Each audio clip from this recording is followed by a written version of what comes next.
And we back. Going to talk a little bit about college football. We are nearing the end. I don't know how many more of these videos I'm going to make exactly.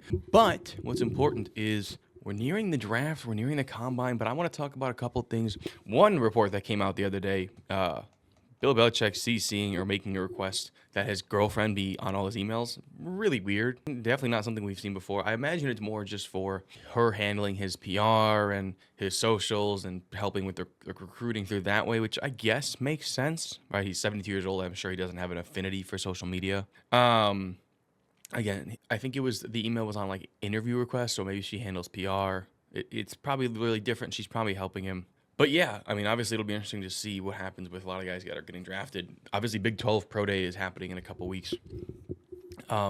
They invited over 200 players. Obviously, the standout, Shedeur Sanders and Travis Hunter. It'll be interesting. It's at the Star in Frisco, Texas. In 2 days from the day I'm recording this, it'll actually be the day you see this video because this will come out on Tuesday. Neither of them were in the scouting combine, but they did have team meetings. They are expected to do the Big 12 Pro Days, just not workouts. At the end of the day, the workouts can do no help for them. They can only harm them. Hunter is expected to do, wide receiver and cornerback drills during his pro day, but I don't know if an NFL team's going to want him to go back both ways. The Titans think he can play both ways. I think the Titans might be in love with Hunter, but I don't know why they wouldn't just say they're in love with the quarterback, be in love with Hunter privately, and then just trade the guy, right?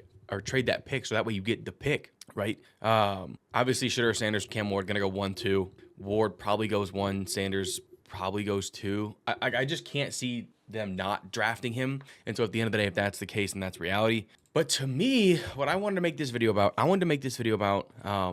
upset picks, right? So in 2025, we have a pretty loaded schedule, right? And a lot of these are going to be conference games, but some of them aren't, right? We have a pretty loaded non-conference schedule as well, starting off with the first one on this list, Texas and Ohio State. At the end of the day, I'm going to pick Texas to beat Ohio State. Obviously, Ohio State, the reigning national champions at this point.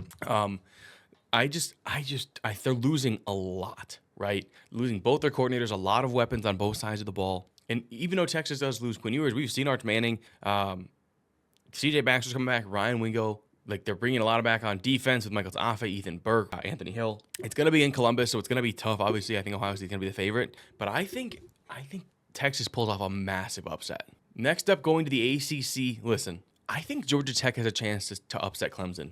Right? Clemson has a 9-game winning streak over the Yellow Jackets all the way back to 2015. Clemson's going to be in the mix for the playoffs, but don't sleep on Georgia Tech. Brent Key has this team slowly building up. Haynes King comes back. Jamal Haynes came in. Malik Rutherford, they have a lot of pieces on the offensive line. The defense is going to be young, but they have Trey Harris. He's going to get meaningful reps at safety. He's the real deal. He's going to be looking for a signature win this year, and I think that would be a big piece, especially because it's in Atlanta. It's in Georgia Tech. Headed back to the Big Ten, I want to talk about a team that I don't necessarily, this year would not have been an upset, but I think next year definitely will be. I think Illinois is going to take down USC, right? Illinois, they won 10 games just for the 5th time in school history last year. Brett Bielema had a great 3rd season. They're going to make some noise, right? They're returning 76 and 78% of their production on offense and defense, which is big, right? Luke Altmaier comes back. He threw 2,700 yards, 22 touchdowns. Aiden Lottery. On defense, they got Lowry, James Thompson, Xavier Scott. USC has a much bigger brand name, but they have failed to perform under Lincoln Riley.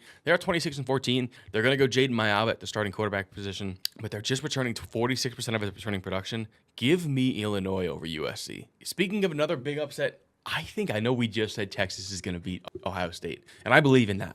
But you're not going to go undefeated. Only one team went undefeated in the regular season this year and through conference championship games, and it was Oregon. Only one team did it. I don't think Texas is going to be that team. I am predicting Florida to take down Texas. I know it's big, right? Last year's game was not close whatsoever. They won 49-17, but this year looks a lot more intriguing, right? Last year, Florida had probably the toughest schedule in football and won 8 games. DJ Lagway comes back. He's only going to get better.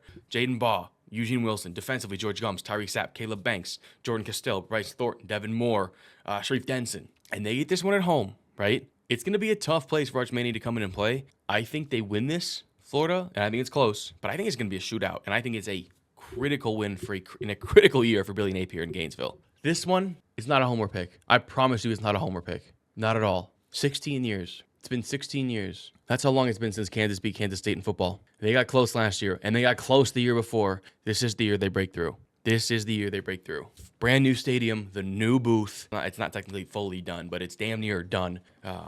Shout out to phase 2 of the renovations. Coming soon. We're back. The Jayhawks are back. Jalen Daniels entering his 5th season. Offensive line's coming back healthy. Defense has gotten better. We picked up a lot of good transfers. Kansas State's going to be good, probably great. If you're Jonathan Dillon, Edwards come back, but I think this is close. But home field advantage. You want to talk about motivation? This is it. I think Kansas gets it done. I'm smiling thinking about it, man. Another one, I think LSU beats Alabama, right? Alabama's won the last 2 games of this series, and the Tide have dominated this rivalry. But at least it seems like it. But if really, Alabama's only won 12 of the last 24. So heading into this year, LSU looks like it has a chance. It is in Tuscaloosa, but the Tigers appear to be in better shape, right? Garrett Nussmeier's back. Last year, in just his first year, 4,000 yards, 29 touchdowns. Caden Durham comes back. Aaron Anderson comes back. Alabama does get a lot of production back, but you lose in Jalen Milroe, as well as Jahad Campbell and Malachi Moore on defense. Kalen DeBoer is going to do better. His seat is warm. They finished last year 9-4, lost to Michigan. It could go from warm to hot if they lose to LSU. And finally, we're headed back to the Big 12 because I'm a Big 12 guy,